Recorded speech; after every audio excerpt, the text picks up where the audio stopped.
ঝালকাঠিতে পানিতে ১০১টা ডুব দেওয়ার কারণে একজন লোকের মৃত্যু হয়েছে।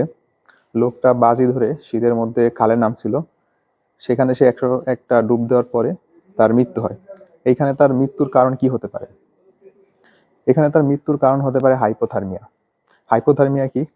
আমাদের বডি সবসময় চেষ্টা করে ৩৬.৫ থেকে ৩৭.৫ ডিগ্রি সেলসিয়াস এর মধ্যে বডির টেম্পারেচারটা মেনটেন করতে, কিন্তু কোনো কারণে যদি আমাদের বডির টেম্পারেচার বা বডির তাপমাত্রা ৩৫ ডিগ্রি সেলসিয়াসের নিচে নেমে যায়, তাহলে সেটাকে বলা হয় হাইপোথার্মিয়া।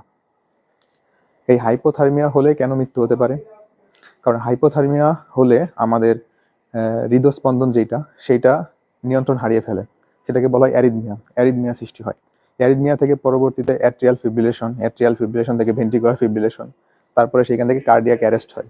সহজ ভাষায় বলতে গেলে হৃৎপিণ্ডের যে কাজ সেটা বন্ধ হয়ে তারপরে সেখান থেকে মৃত্যু হয়। তাই এই ধরনের মজা করা থেকে সবাই বিরত থাকবেন এবং ভিডিওটা শেয়ার করে দিবেন।